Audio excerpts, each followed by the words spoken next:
muy bien, muy buenas tardes. Apreciable comité, agradezco la oportunidad que se me da de presentar junto con mis compañeras, la doctora Maday Merino y la doctora Guadalupe Bautra Bertosca, participar en este evento con un tema que pues consideramos en su momento importante y relevante porque estamos ante el siglo XXI que deberíamos de asumir, el siglo XXI que inicia en el 2001 y que ya llevamos poco más de 22 años, deberíamos tener como población claros los temas de género, sexo y sexualidad, una triada bastante importante y más en los ámbitos universitarios.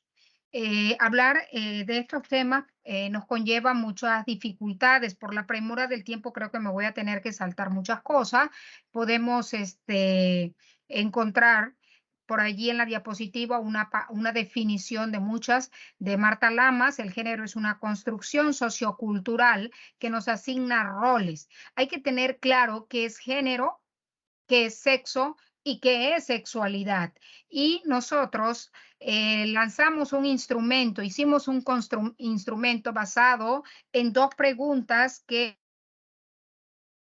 es lo que da vida a esta ponencia. ¿Qué sabemos en términos sociales del cuerpo y cómo los estudiantes universitarios construyen el significado de género, sexo y sexualidad? Bueno, este instrumento lo aplicamos vía plataforma a 49 estudiantes de diferentes universidades, perdón, de la Universidad Juárez Autónoma de Tabasco, de carreras de administración, contabilidad, comunicación, derecho, sociología, historia. Y bueno, lanzamos 10 preguntas de estos temas. ¿Qué tanto ellos o si ellos como estudiantes identifican su género, identifican su sexo, conocen qué es la sexualidad, si ellos tienen algún inconveniente por tener una amistad con una identidad sexual diferente a la heteronormatividad a la que social y culturalmente se ha aceptado, porque vivimos en un mundo dicotómico, en un mundo donde hombres y mujeres solían ser por mandato de Dios, por mandato cultural, por mandato histórico, los dos sexos socialmente aceptados y en consecuencia los géneros. Entonces, vamos a partir del hecho de aclarar que sexo es la parte anatómica y fisiológica, psicológica que tiene cada persona. ¿Se nace varón o se nace mujer? Y el género, como es una construcción sociocultural, nos habla de feminismo, de mujeres, de hombres, sí, ya no de varón. El varón es algo biológico y aquí, a partir del género, pues ya nos llamamos femenina o masculino. ¿Ok?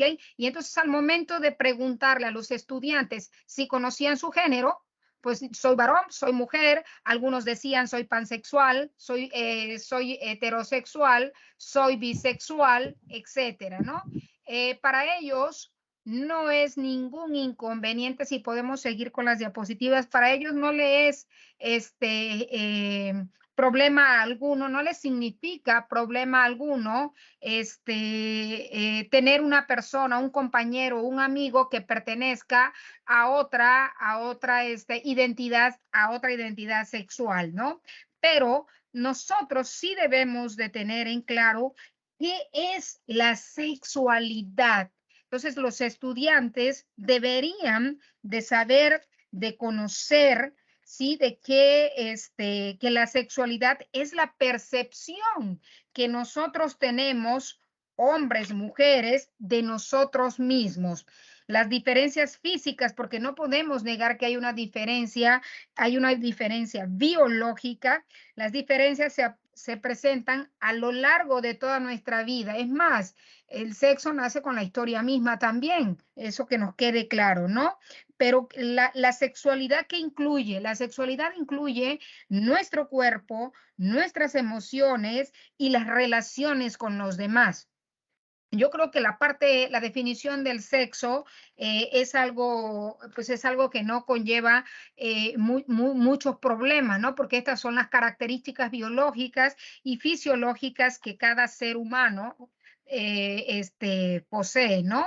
Pero cuando entramos a los temas de sexualidad, cuando entramos al tema del cuerpo, aquí tenemos un detalle, ¿no? Porque el cuerpo es lo primero que la sociedad ve.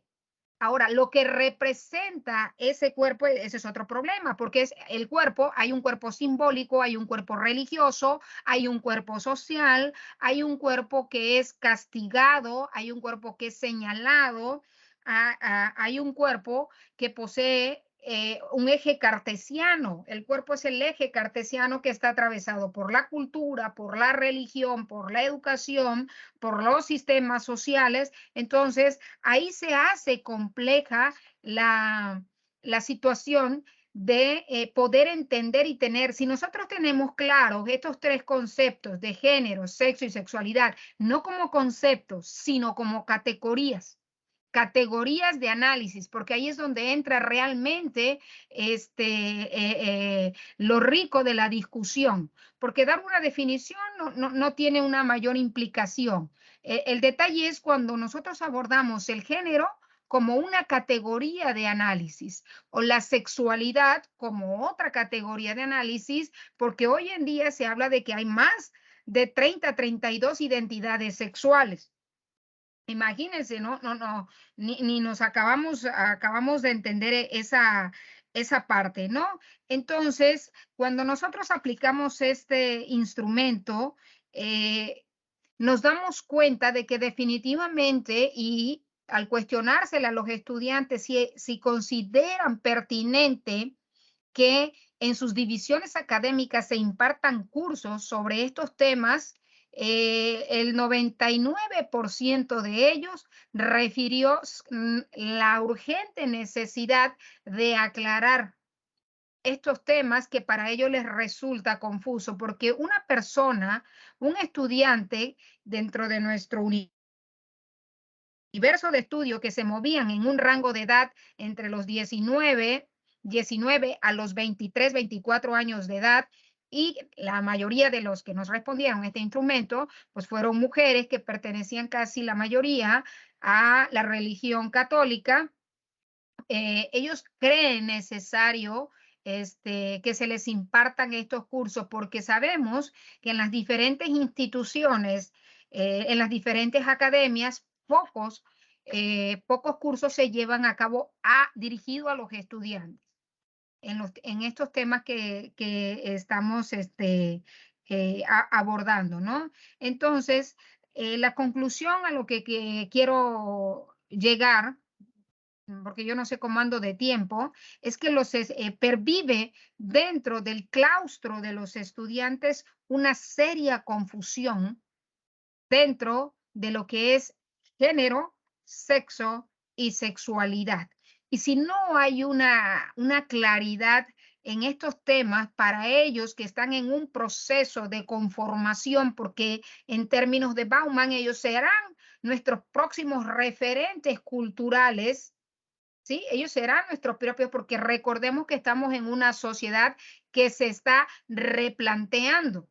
Ya no es posible vivir bajo los constructos socioculturales de hace 40, 50 años, ¿no? Donde la heteronormatividad era concebida como algo único, como lo sagrado. Por allí es donde los estudiantes hablan justamente de que la sociedad, cuando se les preguntó qué piden ustedes a la sociedad en relación a la distinción, o si la sociedad acepta a las personas con una diferente preferencia sexual, los estudiantes respondieron que la sociedad requiere una mayor cultura, que sean empáticos, que pervive el respeto, que se liberen de los tabúes y los estereotipos.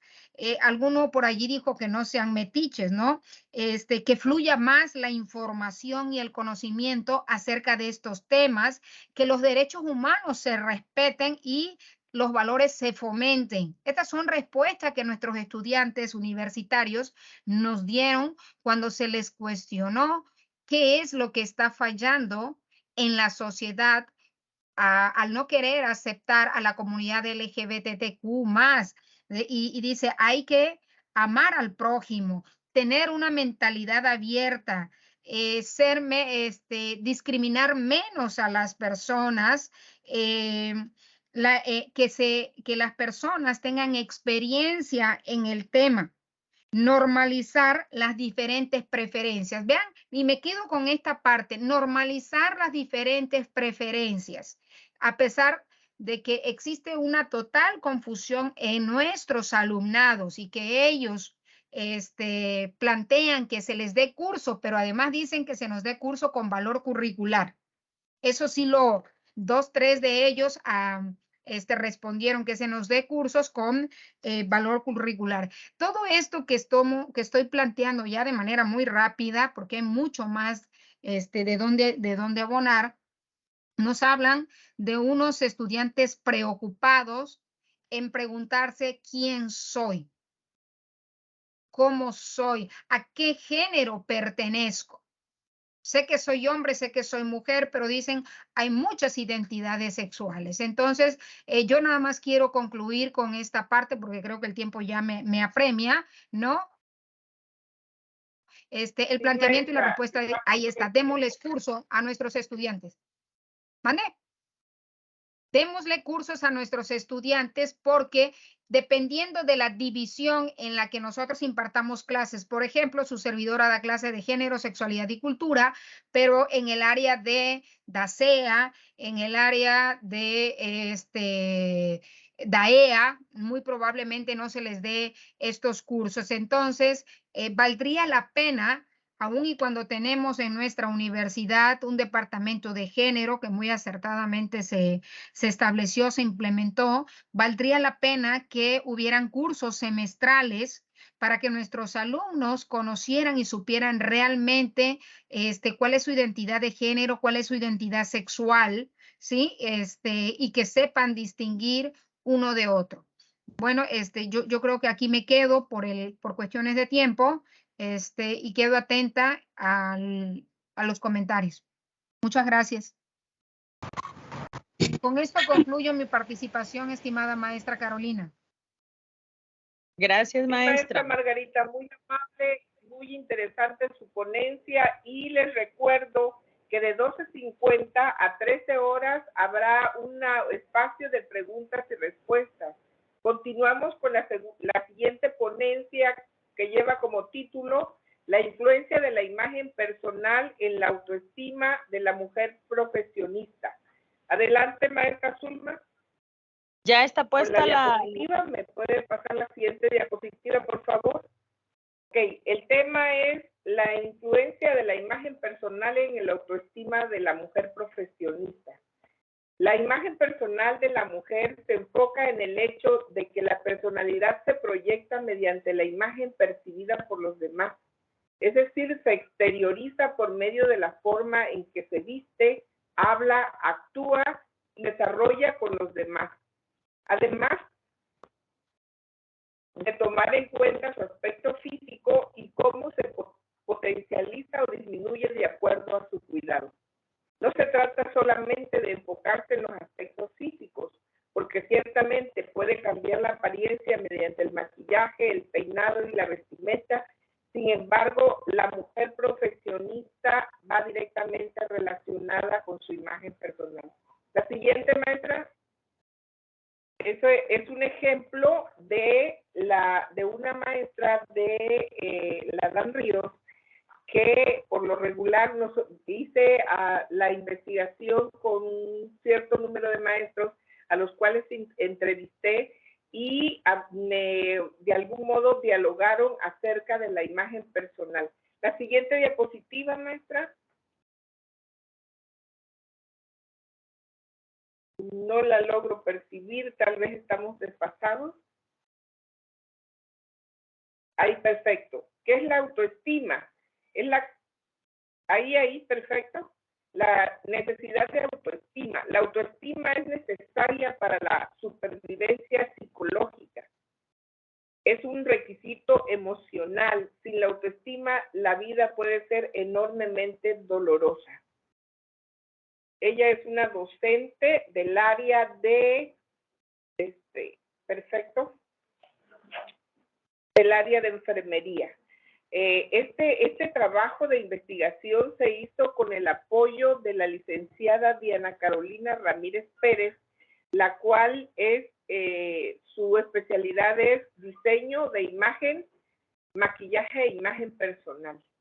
¿Cómo influye la imagen corporal en la autoestima de la mujer? Influye mucho y directamente sobre nuestra autoestima. A mejor imagen corporal, mejor autoestima y viceversa. La persona que tenga una autoimagen positiva tendrá una autoestima fuerte. Otra pregunta que se le realizó a la licenciada Diana Carolina: ¿cómo influye la imagen personal en el área laboral? La imagen personal que mostramos en el trabajo revela nuestra propia marca, aquello que queremos proyectar a los demás.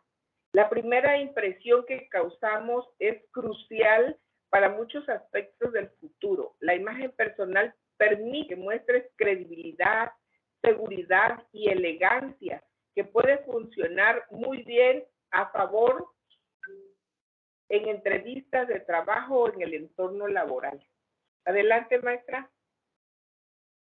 Como conclusión de esta investigación, en una entrevista realizada a 7 profesionistas de ambos géneros en la División Académica Multidisciplinaria de Los Ríos, perteneciente a diferentes áreas de nuestra división, el área administrativa, el área de bibliotecas, el área de derecho, el área de ingeniería en alimentos, el área de enfermería y también al director de la división.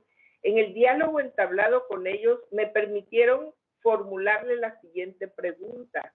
Igual se las formulo a ustedes, compañeras y compañeros. ¿Cómo influye la imagen personal en la autoestima de un profesional?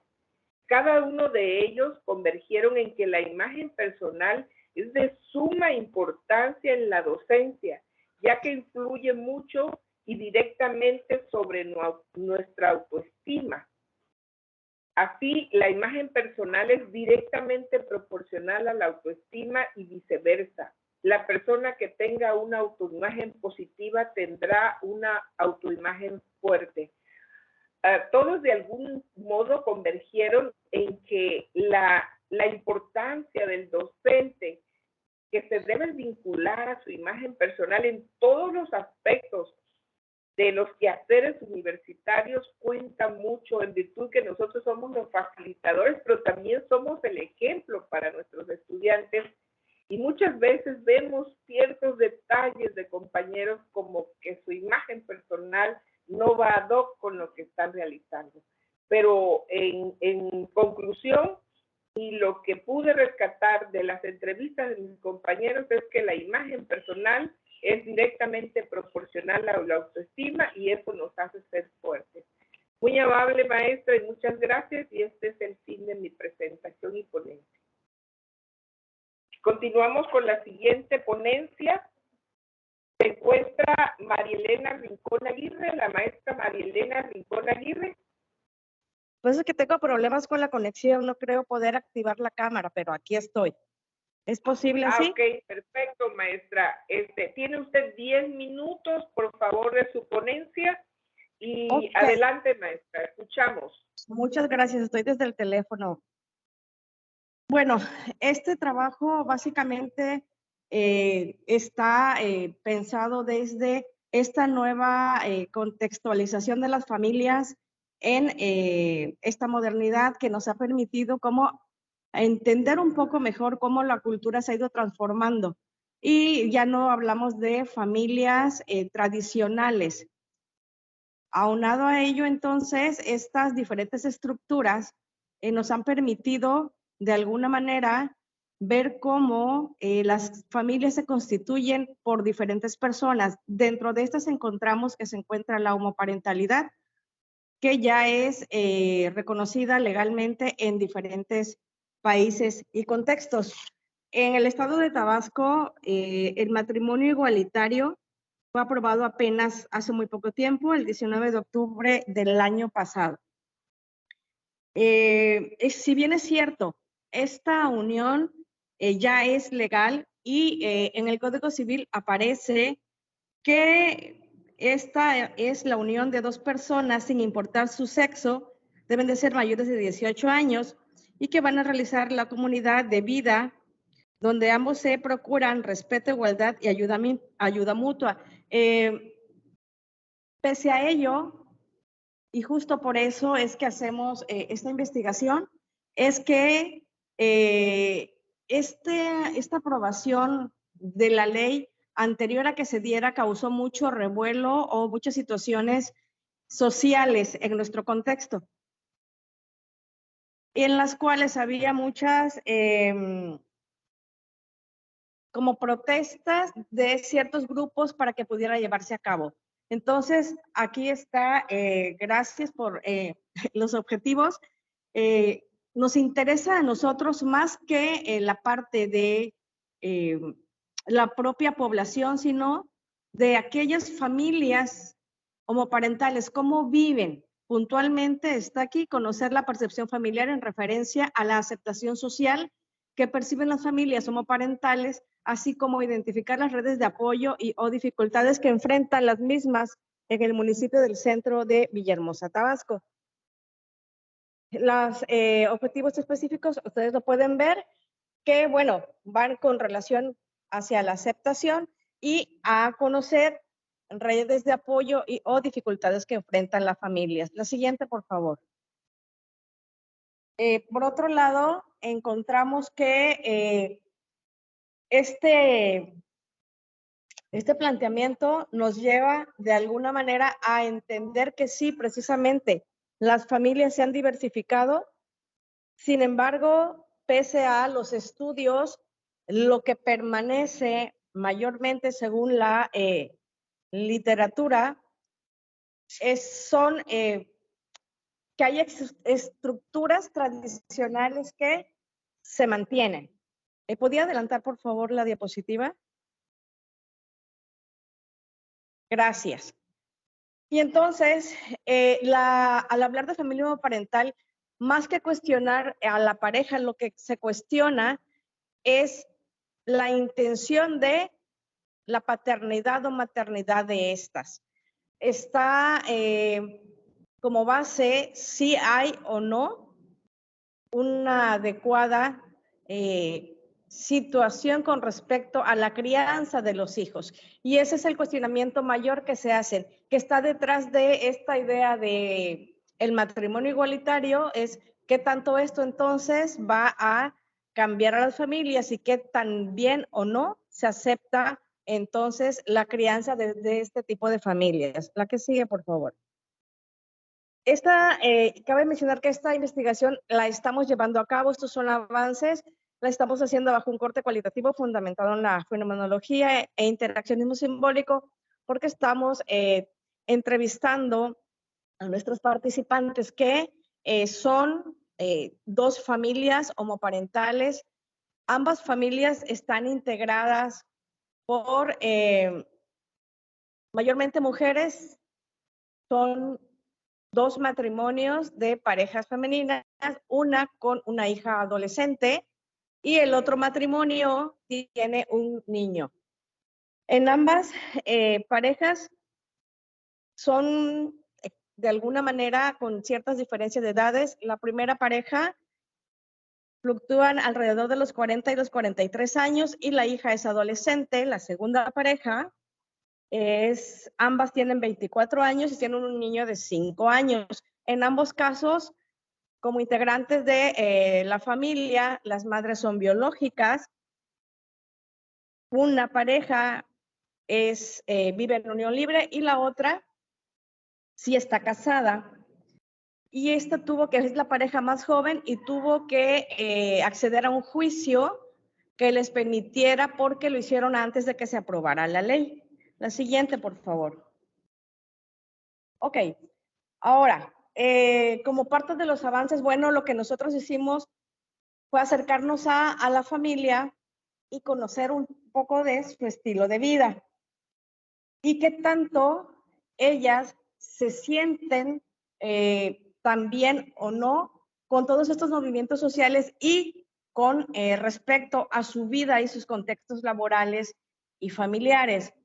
Ahora, las entrevistas, el primer acercamiento fue muy general, en las cuales rescatamos que en ambos casos las familias tienen las dos vertientes. Tienen esta ventaja de algunos de sus miembros que sí son aceptados y otros no.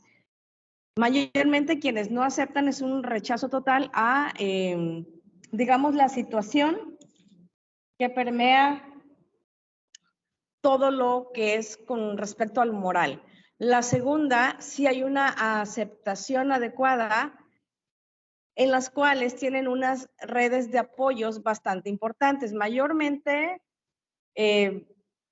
lo que perciben y lo que están viviendo es que, por ejemplo, en el caso de una de las familias, aunque el hijo no es biológico de una de las chicas, su familia sí acoge al niño y lo cuida y lo procura y es quien les apoya en el cuidado de los hijos.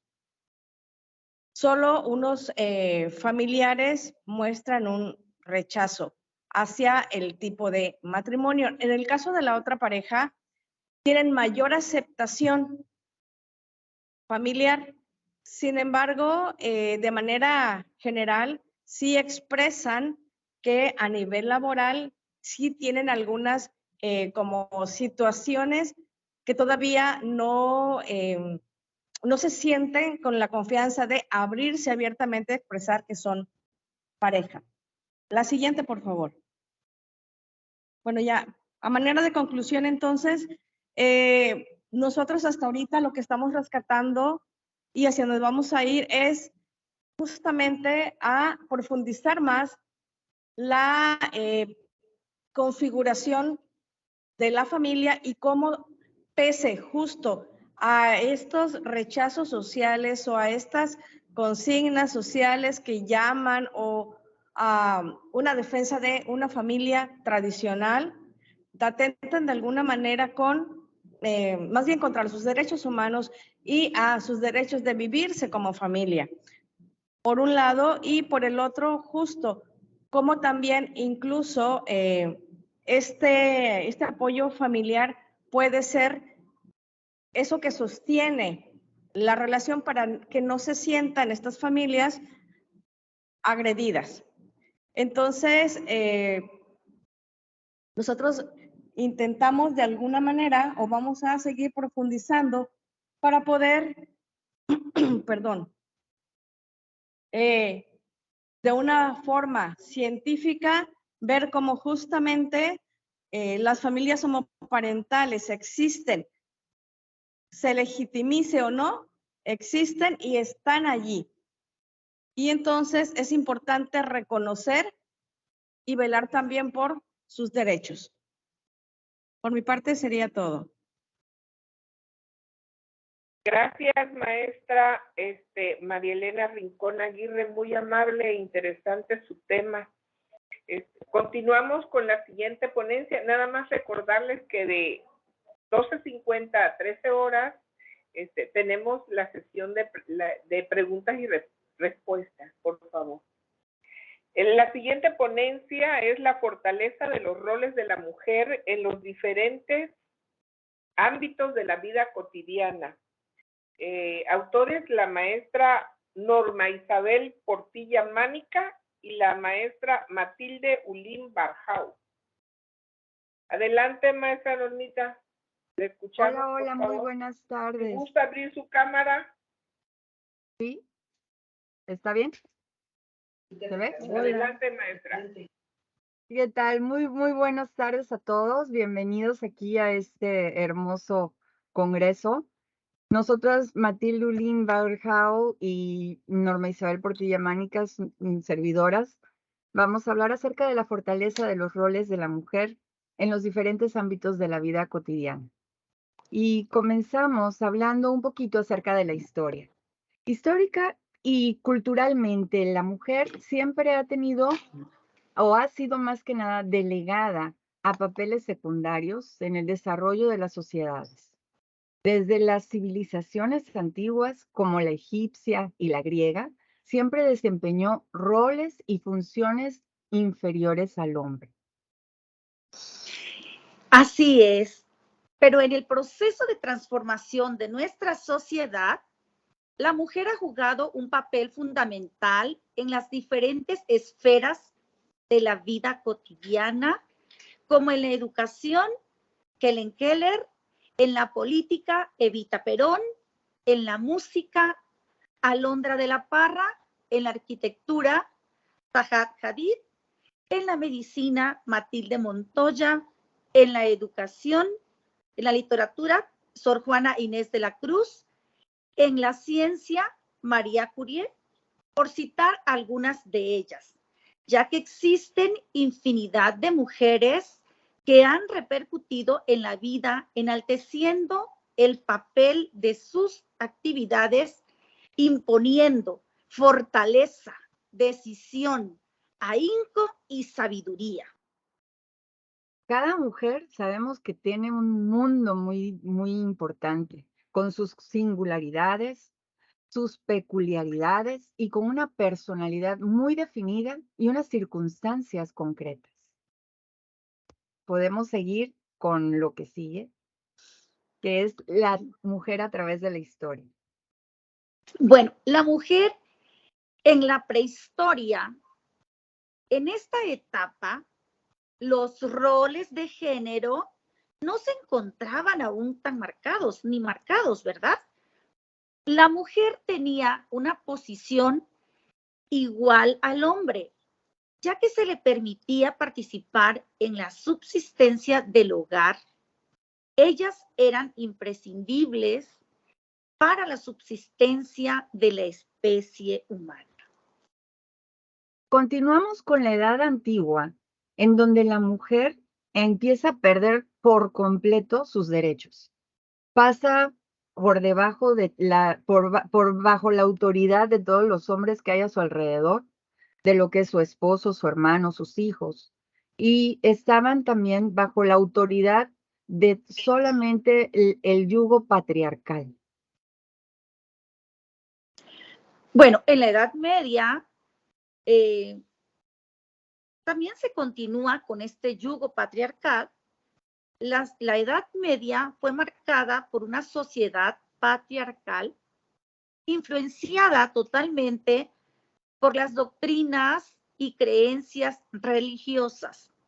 Esta etapa es considerada la más gris para la mujer por todo lo que conllevó. Las libertades eran casi inexistentes. No había posibilidad de que la mujer interactuara. Y pues bueno, llegamos a la etapa de la modernidad. En este periodo de tiempo es legado del Renacimiento. Las exigencias a las mujeres fueron enormes en cuanto a lo que era la apariencia. Y sí hubo algunos progresos, como el que se les permitiera leer, que se les permitiera escribir, inclusive con la música. La sociedad aún tenía un notorio tinte patriarcal y la mujer seguía dependiendo en muchos sentidos de lo que es el hombre. Así es, pero en el siglo XIX, durante estos años, pese a que las mujeres tenían ciertas libertades como el estudio, la lectura y la escritura, aún eran invisibles. Invisibles como hoy también existen mujeres, ¿verdad? Pero en esa época, invisibles para las cuestiones políticas y sociales. Durante el siglo XIX, la mujer era considerada como un objeto, ya fuera sagrado o de placer. De hecho, en el arte se mira a una mujer de paz, una mujer sumisa, pero dependiente de los hombres que la rodeaban. ya que eran consideradas como incapaces de tomar decisiones. O sea, ese pensamiento aún no se tomaba en cuenta como hoy se está luchando. Y empezamos en lo que es el siglo XXI, el siglo XX, en donde quizás este siglo ha sido uno de los cambios más grandes, el brinco más grande que ha dado la mujer para el desarrollo. Y es la igualdad, el tener igualdad de derechos, el poder votar, el acceso a la educación y sobre todo lo que es el acceso a la educación superior y la obtención de trabajos. También empieza a destacar a finales de este siglo, empiezan a haber cargos políticos, las mujeres en cargos políticos y también en otros puestos de muchísima importancia alrededor. Bueno, la mujer en el siglo XXI, pues ya es la mujer actual, ¿verdad? En este siglo se sigue persiguiendo los ideales de la mujer en los ámbitos políticos, de empoderamiento en la tecnología, en las industrias, en todos los espacios en el mundo en donde se logre expandir su conocimiento. Es importante reconocer que hoy la mujer tiene ya ganado muchos espacios políticos y vemos mujeres poniendo realmente en alto ese papel, esa capacidad de la mujer, aun cuando sabemos que faltan muchas cosas por lograr. Pero hoy la mujer se podría definir en este siglo XXI como una mujer libre, una mujer libre de pensamiento, de creencias, pero siempre respetada y respetándose. Esa libertad es una libertad basada en ese respeto. A las mujeres hoy en día les gusta viajar y divertirse, cosa que antes pues se les limitaba, ¿verdad? Pero que hoy es un derecho. Al trabajar y tener esas posibilidades, bueno, tienen esa libertad. Les gusta salir con sus amigas. En la psicología positiva, nosotros podemos tener como un ingrediente importante salir con las amigas, convivir, porque de esa manera se mantiene un equilibrio también. Les gusta ir de compras, por supuesto, a la vanguardia. También se obedece a ese consumismo, a eso que está vigente. Son mujeres vigentes, ¿verdad? A la época. No desean tener hijos, también se respeta. Hoy han superado esa parte de la represión social, también esas exigencias de cuándo te casas, cuándo tienes hijos, que tenía que ver como una presión social de que hay que tener hijos, hay que casarse. Y todo esto ya se ha superado en muchas mujeres. Disfrutan su soltería, pero igual aceptan compañía. Hay esa libertad de tener esa posibilidad, pero también de disfrutar. Son independientes, estudian y trabajan. Bueno, después del reencuentro de esta historia, de todos los años que han pasado las mujeres, podemos observar también que el movimiento de la liberación de la mujer ha potenciado enormes cambios en el desarrollo de la sociedad contemporánea y aún siguen abriéndose los espacios para ser más inclusivos en todo que es el género femenino.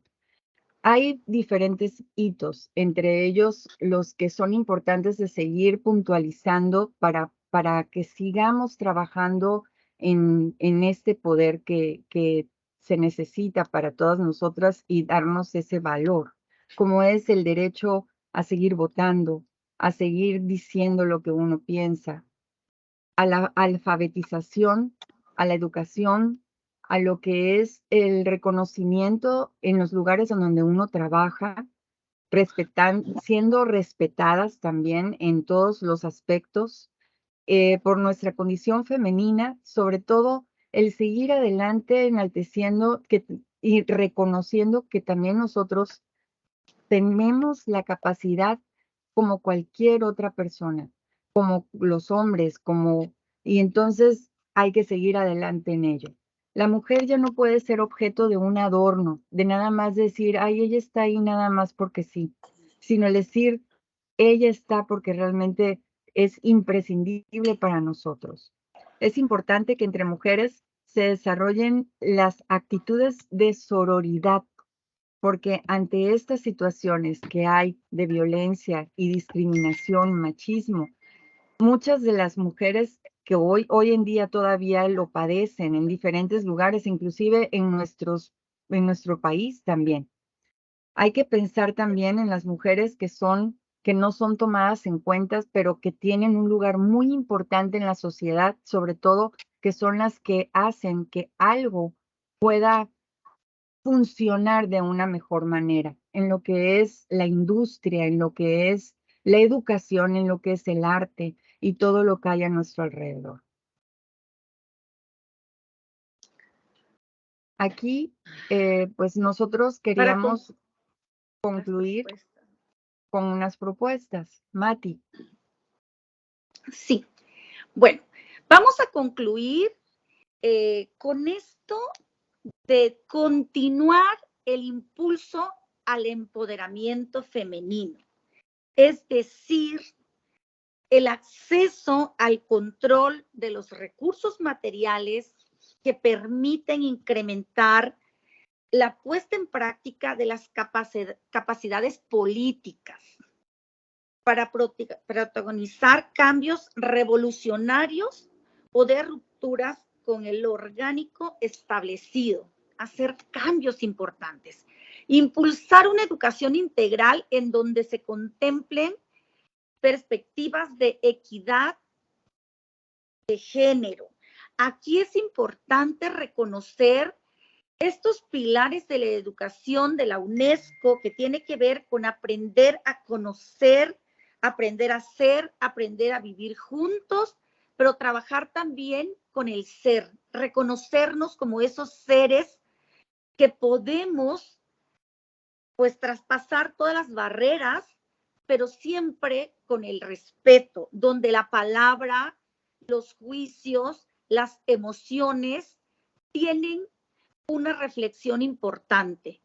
Trabajar la sororidad ante situaciones de vulnerabilidad de las mujeres y construir una cultura de la no violencia y represión hacia las mujeres. Ser mujeres empáticas, ser mujeres con una sana convivencia y tener una conciencia individual y colectiva. Muchísimas gracias por su atención. Gracias. Gracias, estimadas maestras. Muy interesante su ponencia. Y continuamos con la siguiente ponencia, Inteligencia Cultural, Reflexiones y Consideración de los Estudiantes de la Licenciatura en Idiomas. Ponentes Claudia Guadalupe Macías Solán, Maritza Aguilera Ramírez e Irma Alejandra Coeto Calcaño. Adelante, maestra, con su ponencia. Muchas gracias. ¿Sí me escuchan? ¿Me escuchan bien? Se escucha clarito, maestra. Adelante. Ah, perfecto. Muchas gracias. Tenemos 10 minutos. Sí, claro.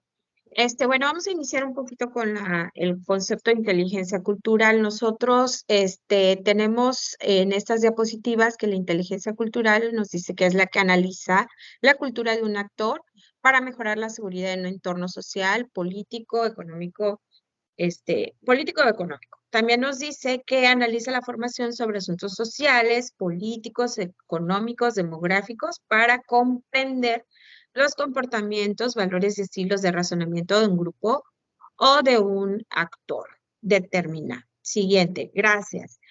Bueno, como quien dice, la inteligencia cultural es parte de una evolución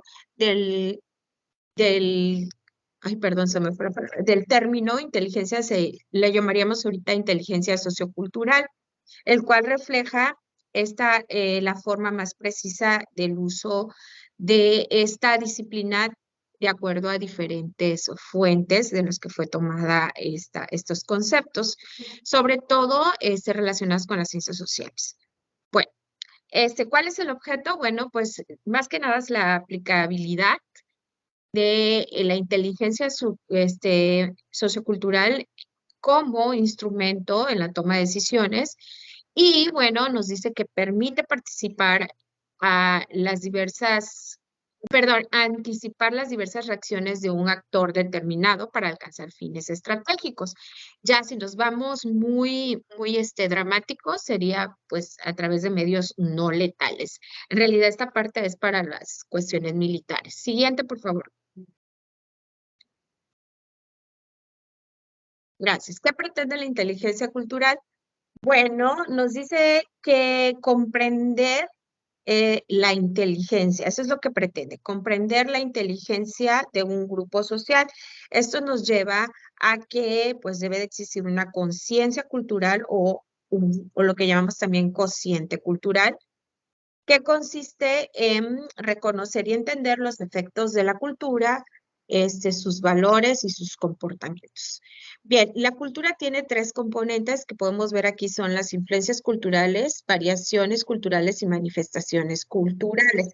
Estas están relacionadas entre sí. Si nosotros hablamos de las influencias culturales, estamos hablando de historia, religión, tradición.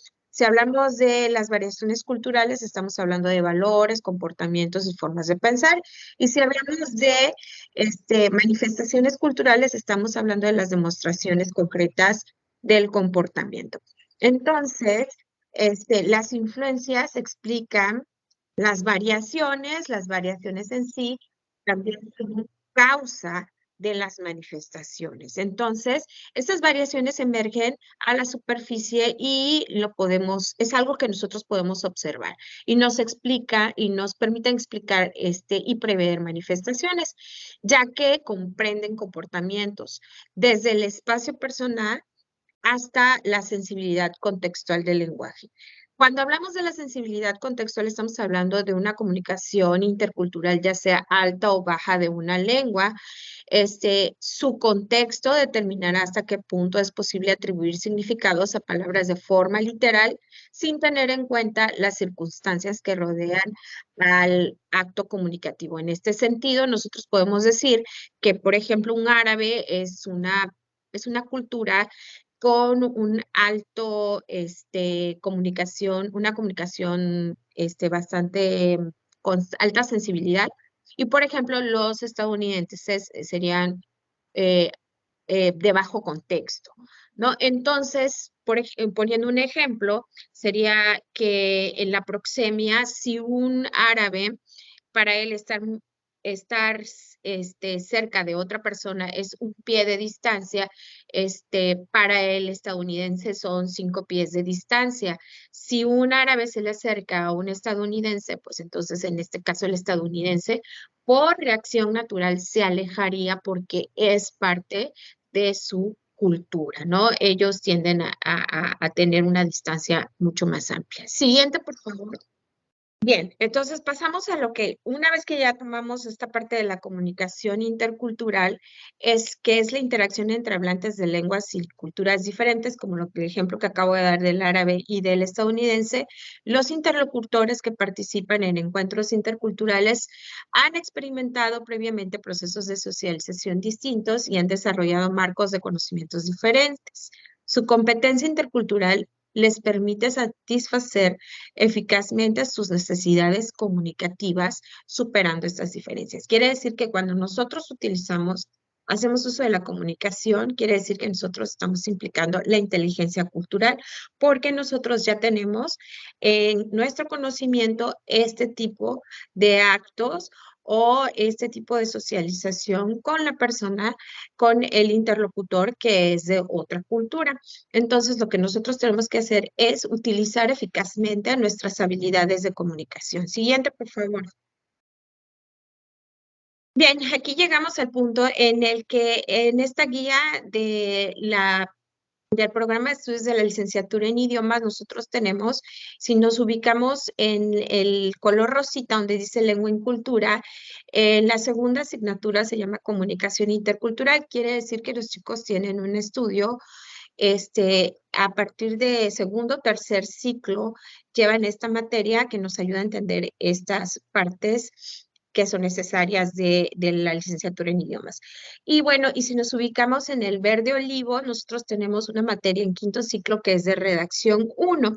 Siguiente, por favor. Ahorita voy a explicar la relación, pero antes voy a poner, voy a explicar cuál es el propósito de la asignatura. Entonces nos dicen que es fundamental la forma en que las personas alrededor del mundo se comunican entre sí cuando se manejan en lenguas y referentes culturales diferentes para dimensionar la función y limitaciones de los estereotipos y aspectos de la memoria colectiva. Y también analiza los fenómenos de la cultura propia y de la lengua meta para formular estrategias de modelos metacognitivos de procesos de encuentro entre culturas que permitan anticiparse a posibles situaciones y precisar las condiciones requeridas para una comunicación intercultural exitosa. Entonces, aquí vemos involucrada la inteligencia cultural en los propósitos de esta asignatura. En la asignatura de redacción 1, nosotros buscamos potenciar la capacidad argumentativa en el ámbito académico a través del planteamiento de una problemática, donde se demuestra la habilidad de delimitar, organizar y jerarquizar las ideas de un tema, así como también la capacidad de indagación y de documentación contundente. Siguiente. Entonces, aquí la relación que existe es que en la asignatura de redacción 1 tenemos, realizamos un ensayo académico cuyos requisitos eran mínimo 3 cuartillas, argumentativo, como lo solicita el programa, y bueno, y la temática fue sobre la inteligencia cultural. ¿A quién se le aplicó? Se le aplicó a chicos del ciclo del año pasado, en los 2 ciclos del 2022, y bueno, tenemos ciertas observaciones y resultados. Dentro de las observaciones, pues primero, de entrada, la temática se les hacía desconocida. El término inteligencia cultural para ellos era desconocido, no lo tenían relacionado. De allí tenemos los resultados. Bueno, cuando ellos empiezan a investigar, dada la metodología que se desarrolló en el ensayo, en la asignatura, ya pudieron, cuando investigan, pudieron relacionar cuál es el término, cómo el término se relaciona con su carrera y la relacionaron con la materia de comunicación intercultural. Entonces, los estudiantes consideraron que sí tienen conocimientos de esta temática. Si le puede subir tantito donde dice los estudiantes, entre los resultados también nos dice que los estudiantes también ellos en su ensayo argumentativo consideraron contar con las habilidades y competencias para una eficaz comunicación intercultural. El siguiente, por favor. Bueno, entre las recomendaciones y consideraciones de esta temática, los chicos llegaron a la conclusión dentro de sus ensayos que la inteligencia cultural no es propia de una disciplina. Es decir, ellos por ser licenciados en idiomas tienen un contacto un poquito más con la interculturalidad, puesto que ellos aprenden una parte de lo que es una cultura, pero al mismo tiempo, cuando aprenden un idioma, ellos están aprendiendo la cultura de ese idioma. Entonces, no es propia de una disciplina porque se toparon con muchos ámbitos en los que se puede considerar la inteligencia cultural. De hecho, los estudios que se han realizado o de las referencias o bibliografía que se encontró son en las organizaciones, en las empresas. Otro punto importante es que la inteligencia cultural es importante para la eficaz comunicación entre las culturas y la comunicación intercultural. Definitivamente debemos de tener desarrolladas estas habilidades. También consideran lo siguiente. Dicen ellos que cuentan con las competencias interculturales. ¿Cuáles son? Bueno, ellos dicen que cuentan con hablar un segundo o tercer idioma, que es parte de una competencia. Puede ser también la lengua meta, es decir, la lengua que ellos quieren aprender. Ellos también, dentro de las competencias interculturales, dicen que cuentan con la habilidad de la mediación en caso de existir malentendidos con su interlocutor y bueno, también nos dicen que dentro de estas competencias su apertura de criterio. En cuanto a los conocimientos culturales, bueno, ellos dicen que básicamente su primer conocimiento es el hablar la lengua, el conocimiento de una segunda o tercera lengua. Ellos manejan una asignatura que llevan de la comunicación oral, en donde ven esta parte de la comunicación no verbal, también cuentan con ese conocimiento, y obviamente con 4 materias, perdón, de cultura. Nos dicen que ellos refuerzan la cultura de de lo que la licenciatura en idiomas propone como lenguas. Y bueno, en cuanto a habilidades de trabajo en equipo y colaborativo, nos dice que ellos son también partícipes de estas habilidades. Y bueno, que también ciertan con ciertas aptitudes. ¿Cuáles son estas aptitudes? Ellos tienen motivación por aprender un idioma, o también tienen motivación por aprender de otras culturas. Ellos dicen que pueden superar las diferencias entre los interlocutores. Existe respeto, existe empatía, existe tolerancia y sobre todo una apertura de criterio.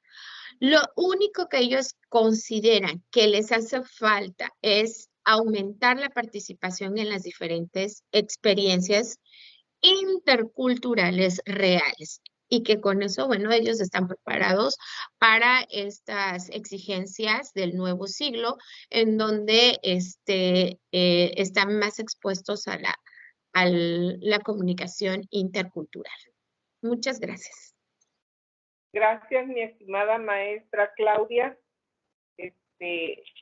En este momento tenemos 10 minutos para preguntas y respuestas, por si alguno de los participantes quisieran hacer alguna pregunta a alguno de los ponentes. En este momento tenemos un lapso de 10 minutos para poderlas realizar.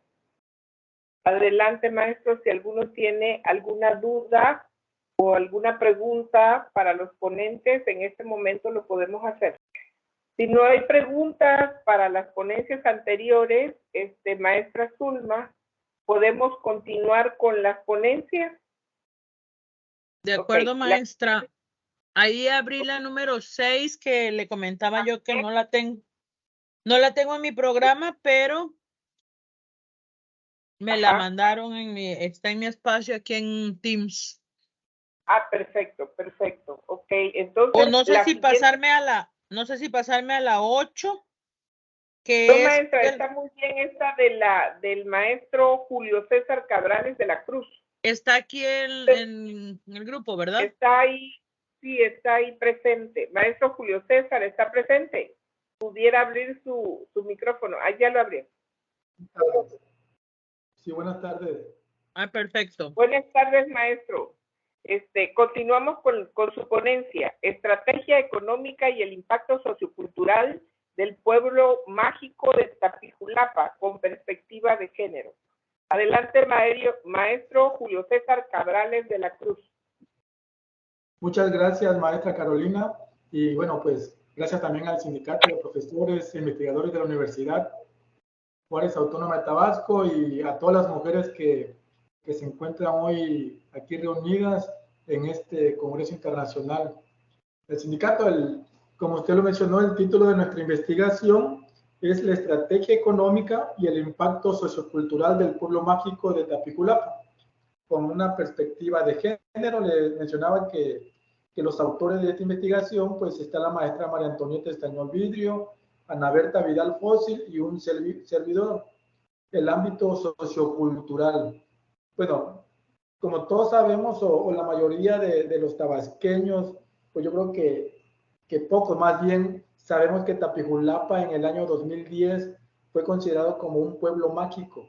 Y Tapijulapa es uno de los patrimonios culturales que el Estado posee, de los pocos patrimonios culturales que el Estado posee y que todavía nos falta mucho por explotar y que se convierta realmente en algo muy importante y que tenga un impacto en la economía local del pueblo.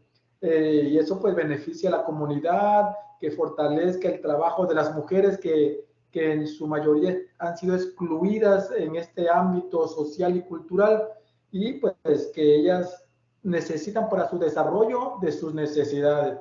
Como mencioné, pues Tapijulapa es del año 2010, por el gobierno federal se consideró pueblo mágico y se encuentra en el municipio de Tacotalpa, Tabasco.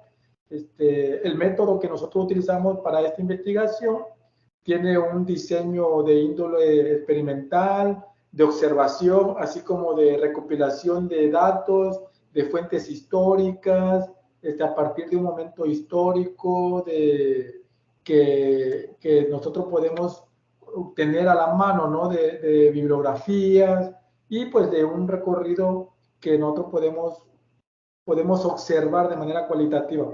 El objetivo de nuestra investigación, pues que mostremos la estrategia económica que se han implementado o que falta por implementar y que estas no han tenido al 100% un impacto directo en el ámbito sociocultural en este pueblo mágico, y que las mujeres, como mencionaba, pues no están siendo impactadas positivamente en su localidad. La historia, un poco de historia del pueblo mágico, pues en el siglo V, en el siglo VI, la cultura zoque o los indígenas habitaron este territorio que hoy se conoce Tapijulapa. Tapijulapa, pues en la lengua zoque menciona que es el lugar donde se rompen los cántaros, ¿no? Y esta área de Tapijulapa fue conquistada y colonizada por Francisco de Montejo en el siglo XVI, en el año precisamente 1529, quien Francisco Montejo fue el alcalde mayor de Tabasco, y permitió abrir un camino seguro hacia la región, abrió toda esta parte de ahí, se encuentran los ríos Oxolotán, donde también se encuentra el templo del siglo XVII, Santiago Apóstol, que es un legado cultural y el patrimonio ya por la UNESCO y por el gobierno federal, que expresa la hermosura colonial y arquitectónica del pueblo de Tapijulapa. Tapijulapa en la actualidad es una población que en número son 3.995 habitantes, de las cuales 1.563 son mujeres y el resto pues son hombres. De estas mujeres, la población entre 14 y 59 años son 834 personas femeninas. Hay una población femenina de 60 años y más de 143 mujeres. El 50%, el 51 casi por ciento de la población son mujeres, de las cuales el 53% se encuentra dentro del rango de edad, como mencionaba, de 14 a 50. Actualmente el 26% de la población es indígena, de ascendencia zoque, la raíz zoque, que ya se está perdiendo por la aculturización que se está adquiriendo y otras culturas, ¿no? Hay 1.109 casas, de las cuales 880 están habitadas. Y como si a lo mejor la mayoría de nosotros conocemos el pueblo mágico de Tapijulapa, vemos que las casas están pintadas de rojo, blanco, tejas de ladrillo rojos y cuentan con una plaza central. En la actualidad, Tapijulapa, mencionamos que el 18% de la población proviene de fuera del estado de Tabasco. De acuerdo al Consejo Nacional de Evaluación, el Coneval, el rezago social de esta localidad, el rezago es bajo. El 7% de la población es analfabeta. De esa población, el 9% son mujeres que no saben leer ni escribir. El 31% mayor de 12 años está ocupada laboralmente. De ese 31% mayor de 12 años, el 50.55 son hombres y el 11% son mujeres. O sea que hay una gran diferencia de hombres y mujeres de que no tienen trabajo, ¿no? Las mujeres nada más es el 11% que se dedican a alguna actividad económica con remuneración. Las principales actividades del pueblo mágico es productiva, es terciaria, se realiza el comercio, servicio, y particularmente es el turismo. Ahí predomina la ganadería, la agricultura, se realiza productos artesanales, sillones, sombreros, de Mutusay, que es muy conocido por nosotros, el mimbre. La transformación de este último son la principal fuente de ingreso para la localidad, pero se encuentra con un problema que no hay promociones y no hay algún beneficio directo a la comunidad. Los resultados que nosotros encontramos en esta investigación, este desarrollo de este trabajo, es que Tapijulapa, al ser un pueblo mágico, esta tiene una oportunidad de ofrecer muchísimo más de lo que realmente en la actualidad tiene a la economía local, al turismo, al patrimonio sociocultural, a que las mujeres se desarrollen al 100%, desarrollen sus habilidades, sus capacidades, ¿no?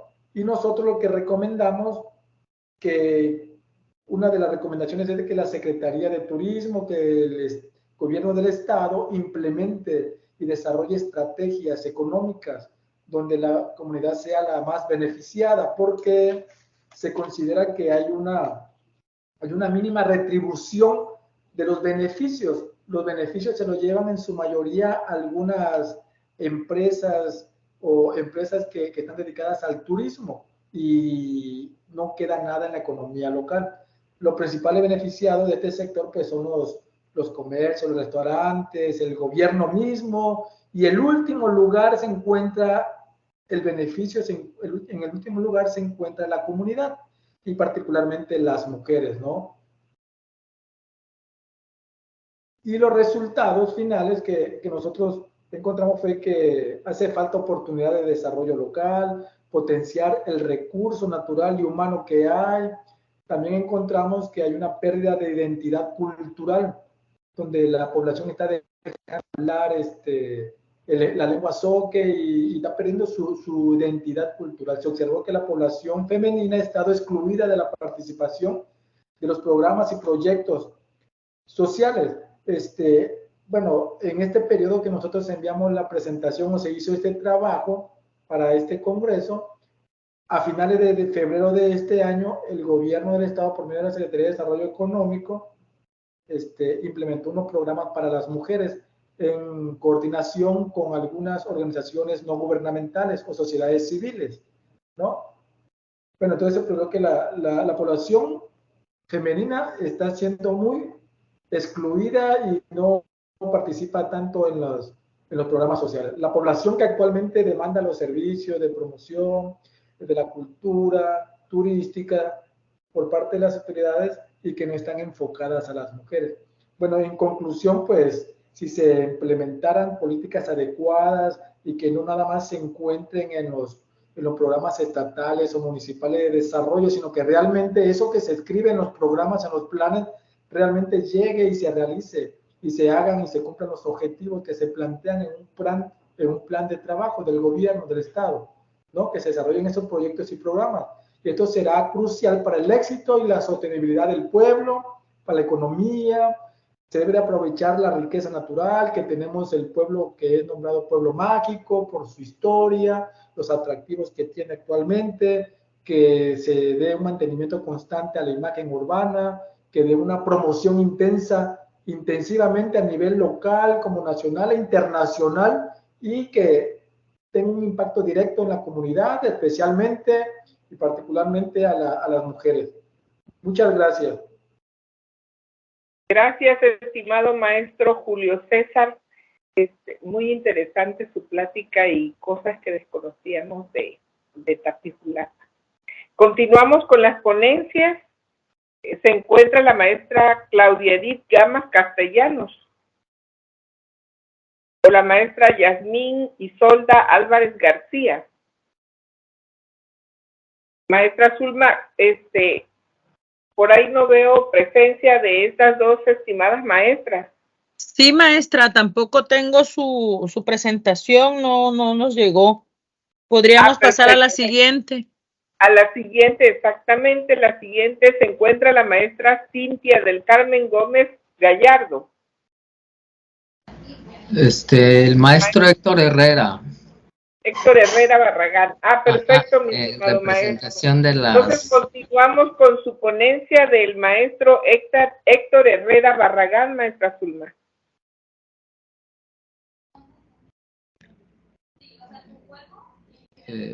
Bueno, ¿empiezo ya o espero un minuto? En un minuto lo presento, maestro. Continúa la ponencia, capacitación y sensibilización para prever contención emocional a mujeres usuarias del Instituto Estatal de la Mujer. Maestro, si pudiera abrir su cámara. Claro que sí. A ver, y adelante, maestro. Bueno, ya prendí mi cámara. Bueno, pues primero que nada, buenas tardes. A nombre de la maestra Cintia, la doctora Cintia del Carmen Gómez Gallardo y la doctora Alba Serino Soberanes, pues voy a presentar este tema que tiene que ver con un problema que se presenta en el instituto y en general yo creo que en muchos trabajos que tienen que ver con la génesis de ansiedad por la naturaleza misma del empleo, ¿no? Todos sabemos que pues hay empleos que tienen que ver con ansiedad no por la naturaleza del trabajo, sino por las condiciones. En este caso, el ser empleado del Instituto Estatal de las Mujeres tiene pues un efecto directo digamos, en la ansiedad de quienes laboran ahí, ¿no? Los profesionales que ahí laboran. Entonces, primero, pues básicamente indicar la fecha de nacimiento. Nace en el 2001, el 22 de diciembre, el instituto. Y bueno, tiene básicamente dos funciones, prestar servicios legales y prestar servicios de apoyo psicológico. Y en ambos casos, ambos servicios pueden llegar a ser muy estresantes para las profesionales y ahora se empiezan a integrar profesionales hombres a estos servicios y bueno, eso puede ser psicológicamente demandante para ellos y es importante pues implementar un respaldo para los profesionistas que están trabajando ahí porque pues los problemas emocionales eventualmente inciden en la labor, ¿no? En la actividad laboral. Entonces, si pasamos a la siguiente lámina, por favor.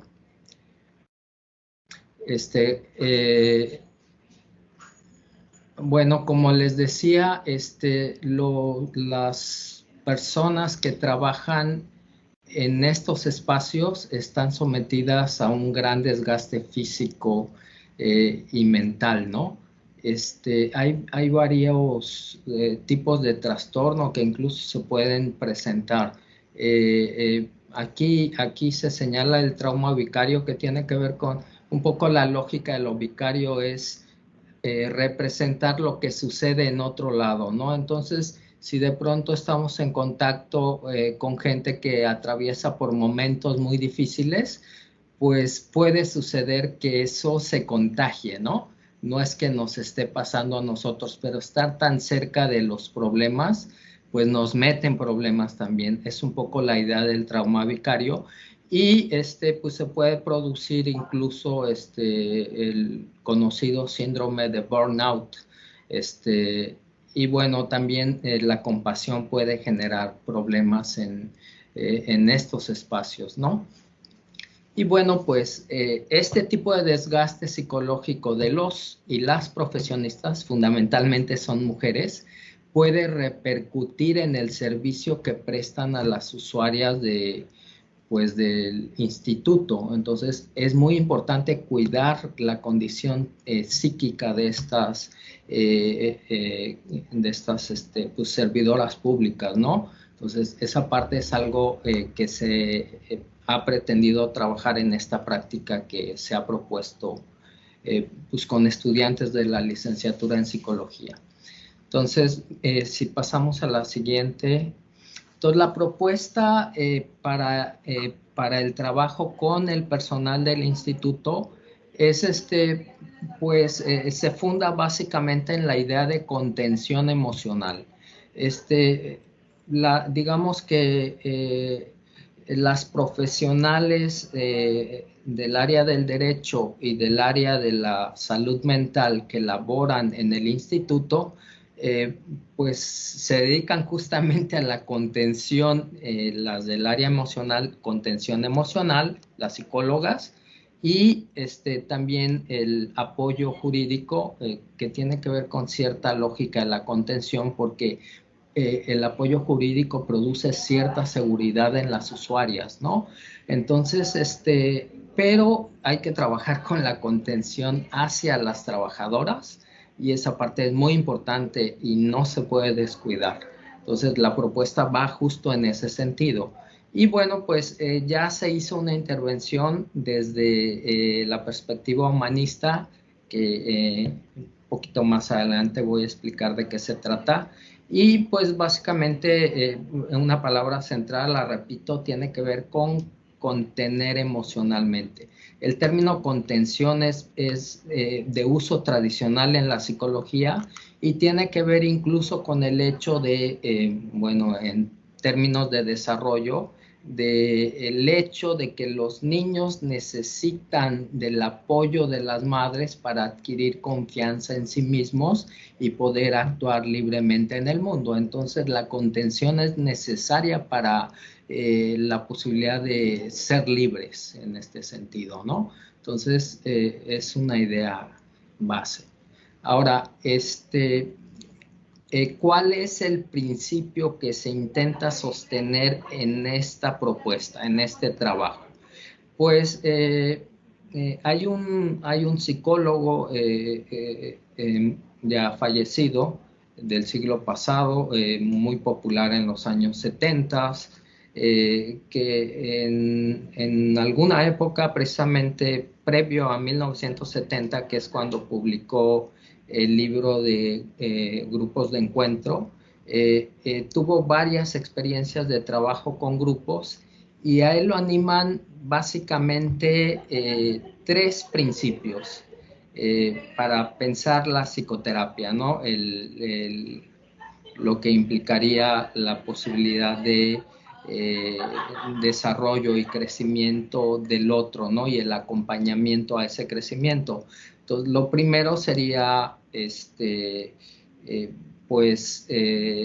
aceptar al otro incondicionalmente, ser empático con el otro y ser congruente al estar con el otro. Entonces, si se es congruente al estar con el otro puede tener confianza en uno, y en el curso de esa confianza, si hay aceptación incondicional, pues la confianza se sostiene con mucha fuerza, ¿no? Y si a eso agregamos la idea de que hay un lazo comprensivo, hay una escucha activa, pues eso tiene una fuerza importante en la relación terapéutica. Si estos aspectos se juegan bajo la lógica de contener, de generar contención en un espacio terapéutico, pues yo creo que las personas en algún sentido se liberan, y es lo que se observa en términos clínicos. Las personas acceden a cierta liberación en relación con sus problemas, los problemas que toman de otros o los problemas que traen consigo, en espacios de aceptación y empatía. Entonces, este es el principio que anima esta intervención, que ya está en curso, ¿no? Ya se está trabajando en esto, ¿no? Entonces, en términos prácticos, aceptar incondicionalmente, ser empático y ser congruente implica una escucha activa, una atención a los sentimientos del otro, y estar muy atentos a la presentación física del sujeto. O sea, también lo físico refleja las problemáticas emocionales y hay que estar muy atentos a esa parte. El trabajo, como les decía, es un trabajo grupal con el personal del instituto. Y bueno, pues está en curso. Creo que en otro espacio se podría hablar sobre los resultados de este trabajo, y pues ahorita no queda sino concluir citando las palabras de mis compañeras con lo siguiente: para cuidar de los demás es necesario cuidar de nosotros mismos. A su vez, es imposible cuidar de nosotros mismos adecuadamente sin la conciencia responsable de que debemos cuidar a los demás. Se trata de reciprocidad. De lo contrario, caemos en el ensimismamiento e individualismo salvaje que nos destruye como sociedad. Entonces, bueno, un grupo que presta un servicio al otro también requiere de servicio para que todo funcione socialmente hablando, ¿no? Entonces, bueno, pues como ven, la presentación ha sido breve, espero que sustancial, y pues agradezco mucho la atención. Muchas gracias, maestro Héctor. Efectivamente, muy sustancial, aspectos que no conocíamos, pero que gracias por haberlos compartido. Continuamos con nuestras ponencias. Continuamos con nuestras ponencias, maestra Zulma. El maestro Jorge Alejandro Zurita Sarao, por ahí lo vi ya que está presente. Maestro Jorge Alejandro Zurita Sarao. Aquí está. Yo voy a presentar, maestra.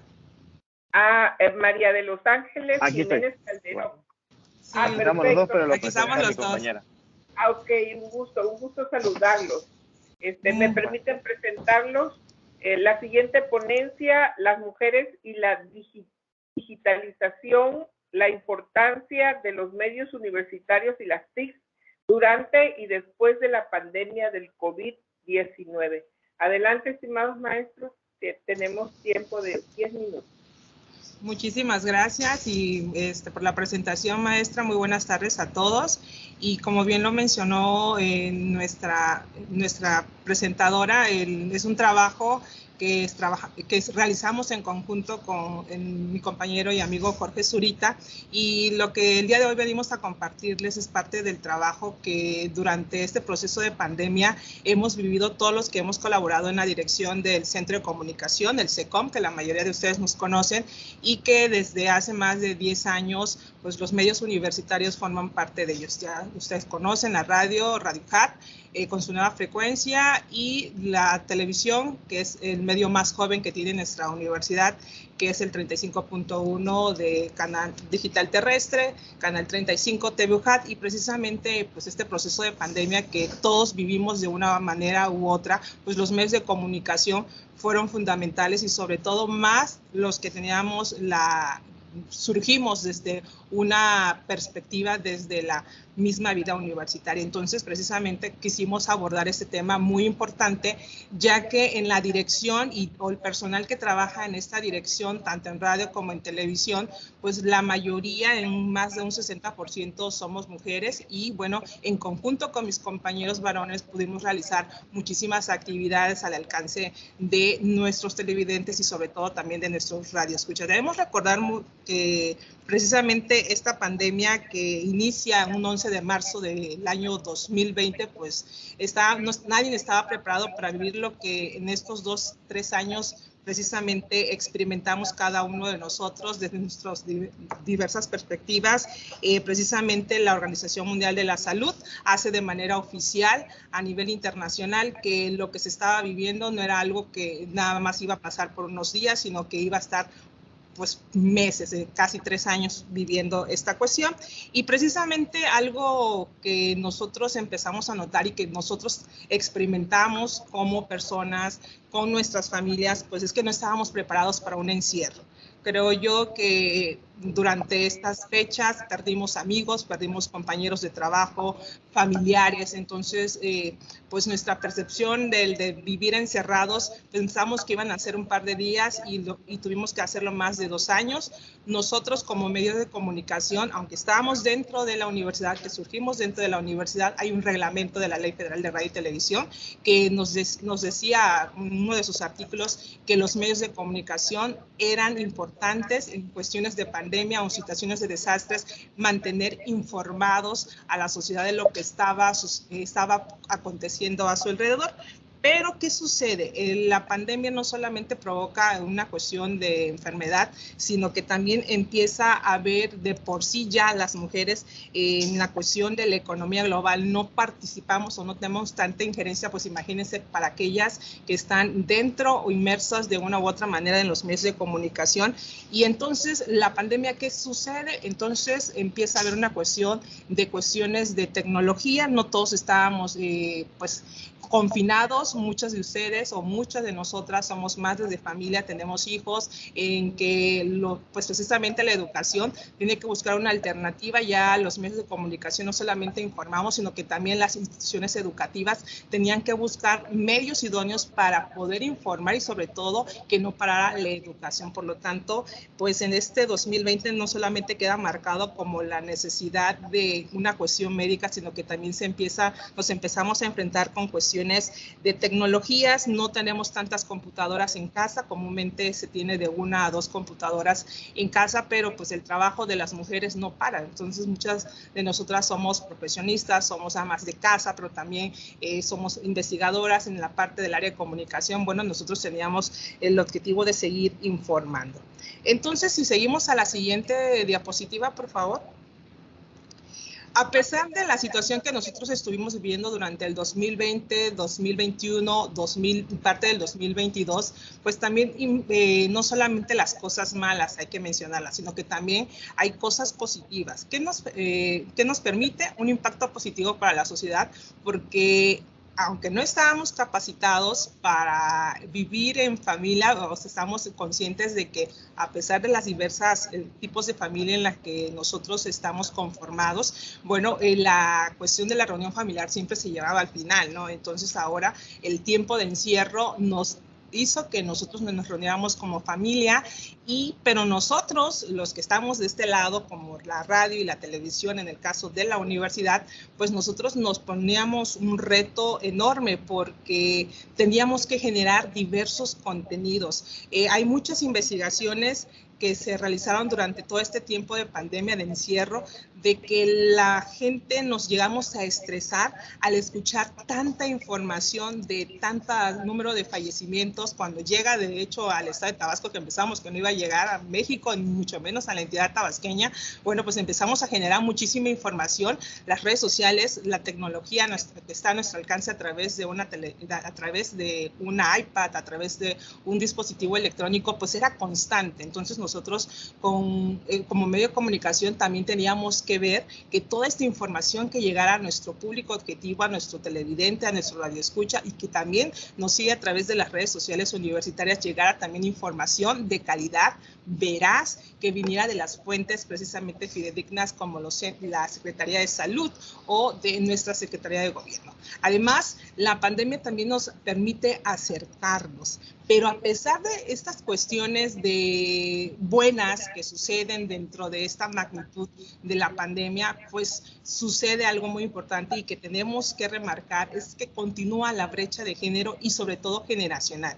Quizás los jóvenes están más en contacto con las nuevas tecnologías, pero ¿qué pasaban con aquellas generaciones a partir de los 60, 65 años? También hay una generación entre los 50 y 55 que no estaba todavía adaptada a estos medios tecnológicos. Igual las mujeres formamos parte importante ahí de teníamos que tener el auxilio de personas más jóvenes para que nos apoyaran, en este caso pues nuestros hijos o los nietos estaban apoyando a las mujeres, nuestras profesoras, a nuestras investigadoras para que pudieran realizar ese trabajo. Debemos entender que también la forma de trabajar cambia, ya no es presencial, hacemos este trabajo en casa, este trabajo, teletrabajo, que se empieza a mencionar esta palabra y se empieza a fluir en los diversos medios. Y precisamente con respecto a esto, las mujeres al acceso tecnológico, la falta de recursos, las oportunidades, pues de por sí ya eran un problema y entonces nosotros nos encontramos en desventaja. Le decía en este sentido, ¿por qué? Porque en casa comúnmente solamente hay un dispositivo electrónico, entonces lo que se requería era comprar más dispositivos electrónicos por lo tanto era una mayor inversión para las mujeres que están enfrente de la casa o que también en compañía de su esposo o de su compañero de vida, bueno, pues nos enfrentamos, los dos estamos trabajando, bueno, ¿qué sucede? Pues hay que comprar otros dispositivos electrónicos, buscamos. Aunado a precisamente disparidad tecnológica que nosotros tenemos precisamente en la cuestión tecnológica como medio, pues también las mujeres estamos trabajando, aumenta la carga doméstica, la mayoría de las mujeres pues fueron las responsables en cuidar a los miembros de familiares enfermos por COVID o por otra enfermedad. Además, pues se empieza a ver ya de manera más remarcada lo que es el acoso y la discriminación hasta hacia las mujeres, porque ya no solamente era una cuestión de al tú y todo, sino que ya empezamos a ver esta discriminación, acoso a través de los dispositivos electrónicos. Al estar personas más encerradas, estábamos más estresados y precisamente algo que también impacta es que no había una participación plena en la economía digital. De por sí, esto ya era un referente desde los años, finales del 99, principios de los años 2000. El acceso a la tecnología, no solamente en la entidad tabasqueña, sino a nivel mundial, pues era muy difícil para el acceso a nuestras niñas, a nuestras adolescentes y sobre todo impactaba más a un grupo muy vulnerable que eran las personas a partir de los 60, 65 años de edad. Imagínense ustedes qué más nos sucedía con las comunidades indígenas que de por sí no tienen todos los accesos necesarios, pues la tecnología o el internet o el uso de un dispositivo electrónico pues era más difícil. La siguiente, por favor. Bajo este panorama que empezamos a vivir durante la pandemia, bueno, pues los medios de comunicación empiezan a tener, de por sí ya tienen un papel muy importante. Estamos hablando de los medios clásicos, que es la radio, la televisión y la prensa. Entonces, ¿qué tenemos que hacer nosotros? Tanto la radio y la televisión y la prensa y los medios digitales, empezamos a generar campañas para concientizar la problemática que estaba ocasionando el COVID-19 en la universidad. A través de sus medios de comunicación se empiezan a generar cápsulas informativas, también se hacen un desplegado tanto de carteles, pancartas, donde se contenía toda la información necesaria del lavado constante de manos. Empezamos a hacer uso consciente del cuidado personal, que fue una de las frases más importantes para nosotros durante la pandemia en nuestros medios de comunicación. Siempre cerramos que el cuidado era personal y que nos beneficiaba a todos. Y precisamente la televisión, que es un medio muy importante en nuestro país, bueno, pues que tiene una cobertura casi del 95% en el territorio mexicano, pues precisamente la televisión era uno de los medios más importantes para nosotros. Afortunadamente la universidad cuenta con este canal que llega a los hogares tabasqueños, entonces nosotros podíamos generar ese contenido. También la prensa es un medio importante, pero sigue estando limitado a comparación de la televisión o la radio. La siguiente, por favor.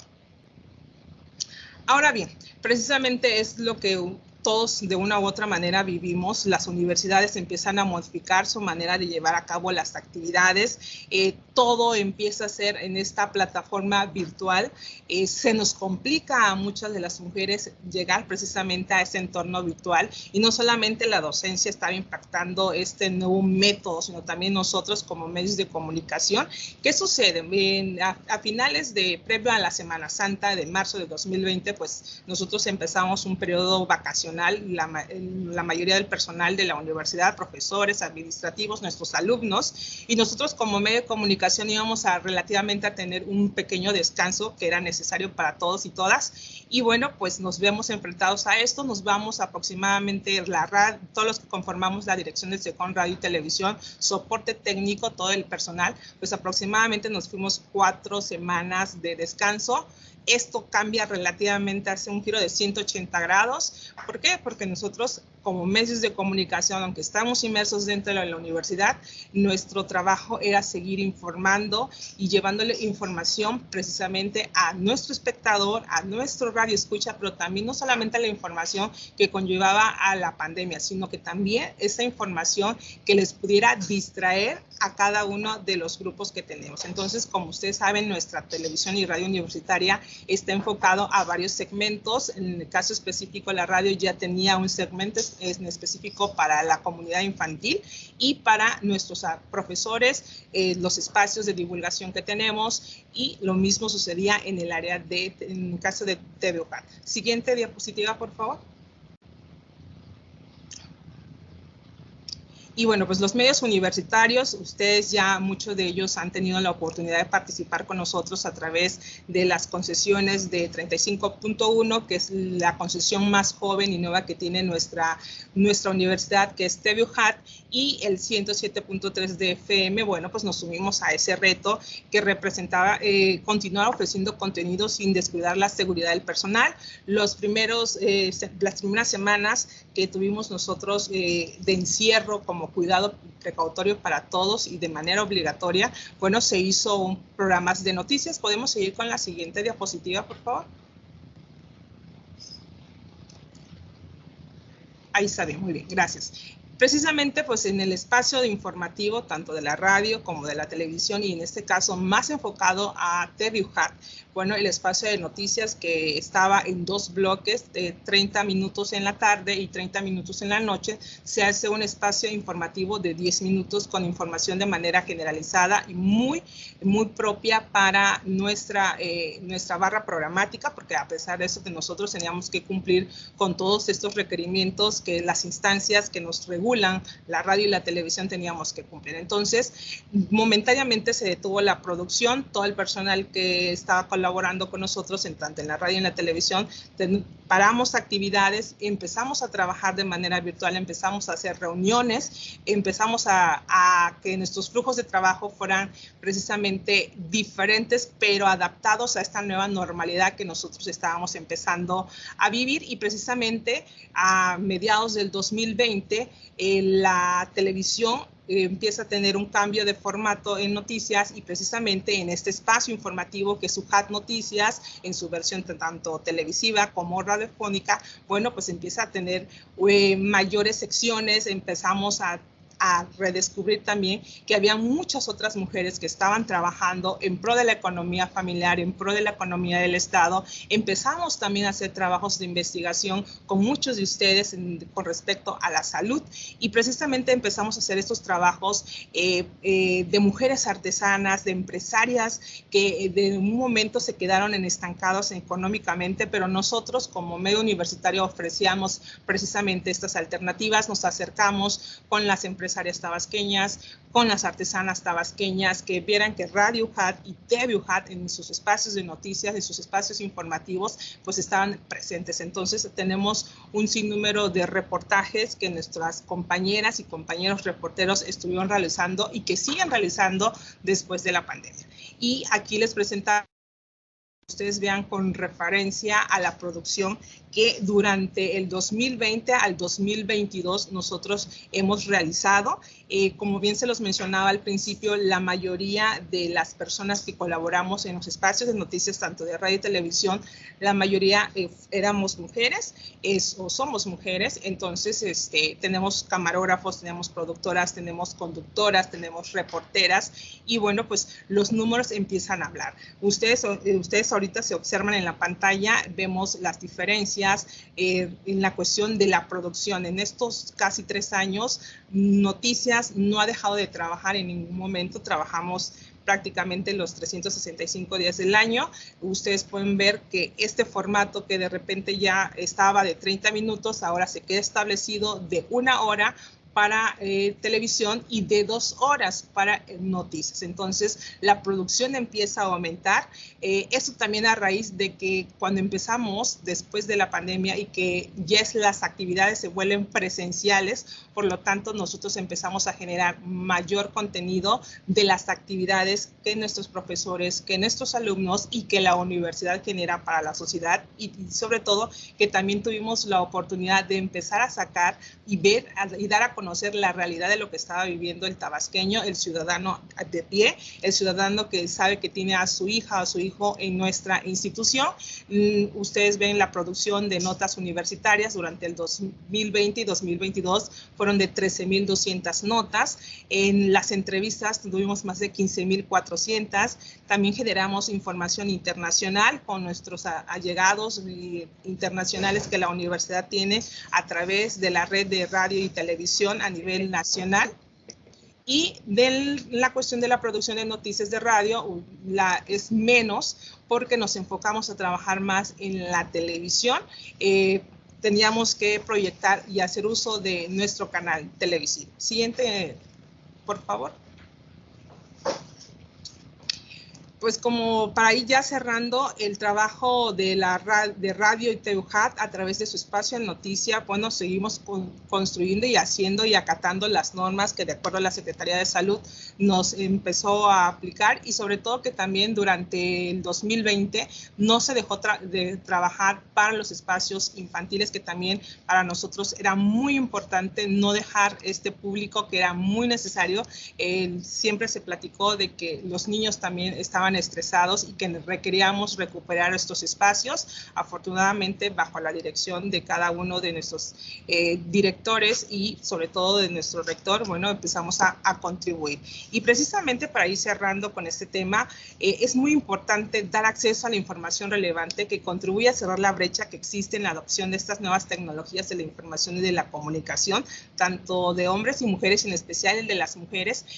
Nosotros, junto con el equipo, empezamos a trabajar una programación diferente, aunque también tenemos muy claro que los medios universitarios como TUJAT y RadioJAT dan voz, imágenes a los tópicos que aparentemente no son redituables para los medios comerciales, porque debemos entender que un medio universitario y un medio comercial, sus contenidos son muy diferentes. Nosotros no comercializamos, en cambio una televisión diferente en el sentido, una comercial, pues precisamente sus recursos son a través de los patrocinios, a través de los comerciales, cosa muy diferente a una televisión universitaria o una televisión pública, pero que son de gran trascendencia para mejorar la vida de los individuos y sobre todo de las mujeres de Tabasco. Nosotros apostamos precisamente desde los medios universitarios, apostar por el trabajo que hacen nuestras profesoras investigadoras, por lo que hacen nuestras empresarias, por lo que hacen nuestras artesanas. Entonces, mucho de este material ustedes lo pueden verificar en los espacios que tenemos en la plataforma de YouTube.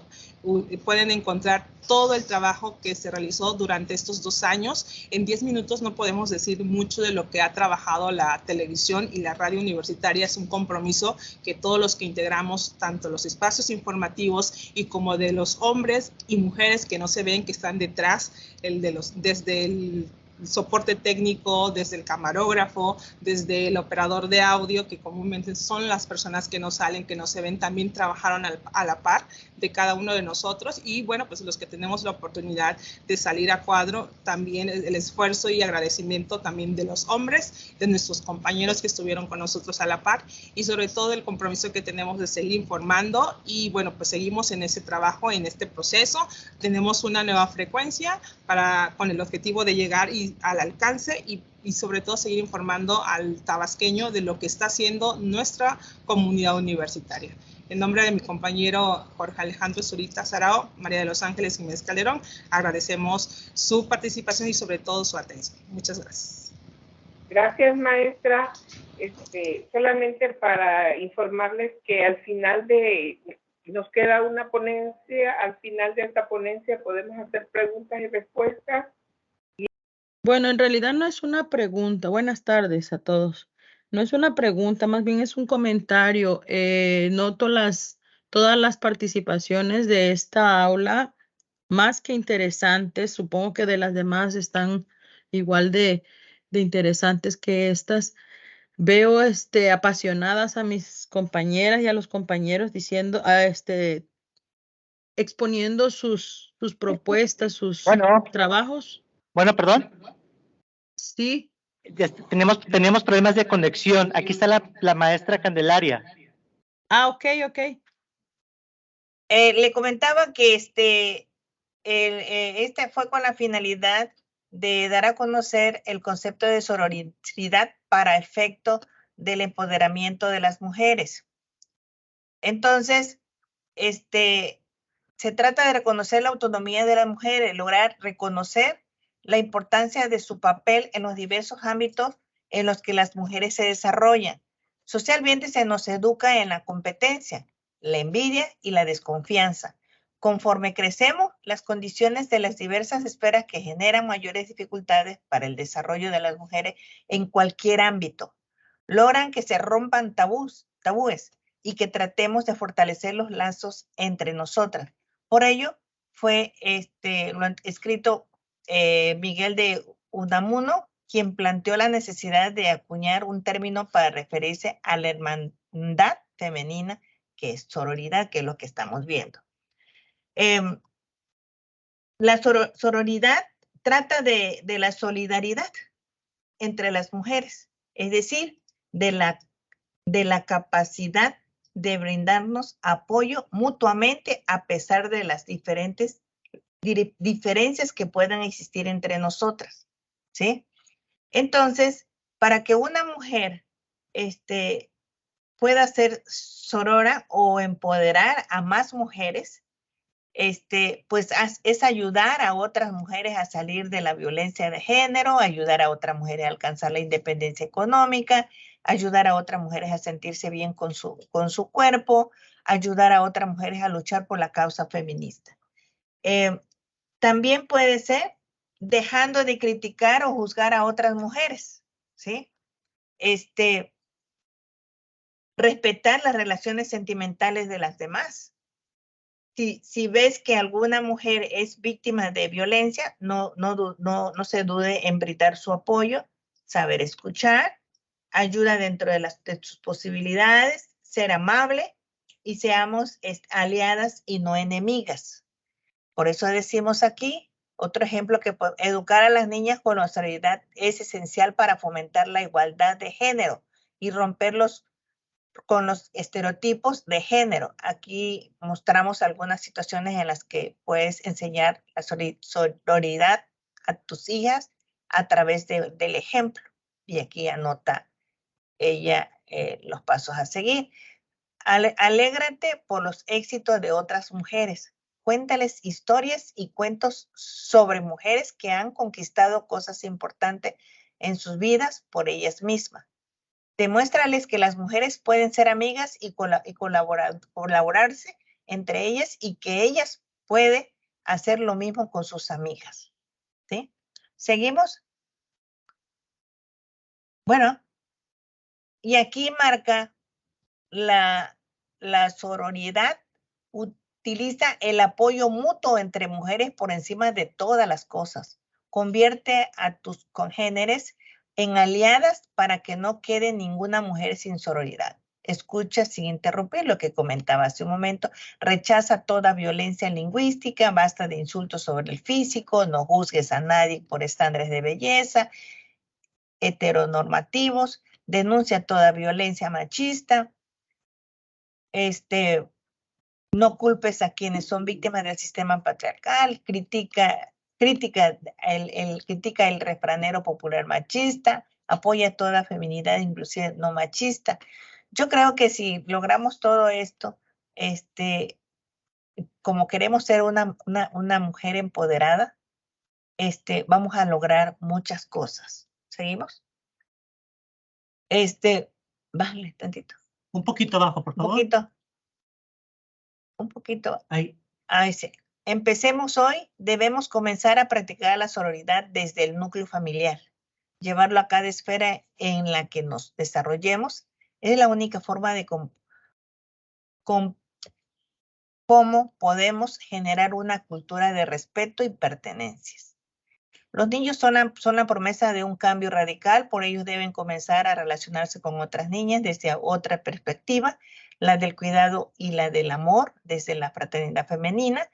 No será fácil porque estamos muy acostumbrados a valorar a una mujer por su forma de vestir, de vivir, por su pareja, por su sexualidad, como lo mencionaba, o incluso por su belleza física. Y eso es justamente alejarnos de la sororidad. Lo más importante es comenzar hoy, porque no estás sola. Si no puedes, yo te ayudo a conseguirlo. Somos aliadas. Y las fuentes que tenemos aquí con las cuales se hizo esta ponencia, aquí la mencionamos. ¿Seguimos? Bueno, seguimos la otra presentación, la otra diapositiva. Bueno, sí. Como yo me conecté antes de casi al inicio de esta mesa, también hablaron con anterioridad sobre este tema también y me pareció muy, muy interesante, ¿sí? Lógicamente de otra perspectiva, pero muchas gracias por haberme escuchado. Gracias a usted, maestra. Sí. Muy interesante su ponencia. Sí, gracias. Esta es nuestra última ponencia del aula virtual número 22. Agradecemos de una manera muy cordial y profunda a todos nuestros participantes y maestra Zulma, como apoyo técnico queda pendiente la foto. Al cierre de la aula, pedir a los participantes encender sus cámaras y tomar una captura de pantalla para evidencia, de preferencia tipo auditorio. Estoy buscando el fondo de auditorio, maestra. Ok, maestra. Muy interesantes todas las ponencias. Todas, sí. La maestra María de los Ángeles Jiménez Calderón tiene razón, 10 minutos es muy pequeño, pero tanta información que tenemos y muy importante, pero este foro nos sirve para ello, ¿no? Y de ahí, de alguna forma, si alguno está interesado en la ponencia de otro o en la presentación de otro compañero, pues poderlos contactar. Muy interesante todas sus ponencias y felicidades a cada uno de ustedes. Por favor, esperemos tantito. Los que no han abierto su cámara y todavía están ahí, nos hacen el favor de abrir su cámara, por favor. Ahí va la foto oficial. 1, 2, 3. Una más. ¿Me veo yo? Ahí se ve un pedacito de cara, ya se desapareció. Ahí va. 1, 2, 3. Listo. Gracias a cada uno de los ponentes y que tengan una excelente tarde. Dios los bendiga. Bendiciones para cada uno de ustedes. Adiós, adiós. Muchas gracias. Bonita tarde. Gracias. Bonita tarde, maestra. Adiós, adiós. Gracias, hasta luego. Hasta luego. Pues con esto, concluimos, maestra Zulma. Ok. Siendo ¿qué horas son? Las 2:11. Con 11 minutos, exactamente, con 11 minutos, damos por terminada las sesiones del aula número 22. Excelente tarde, maestra Zulma. Igualmente, maestra, maestros en general, muchas gracias. Gusto en participar en este importante evento. Muy interesantes todas las ponencias. Lástima que tenemos muy poco tiempo para todo, pero de todo creo que aprendemos todos. Gracias, maestros. Hasta luego, maestra. Buenas tardes. Adiós, adiós.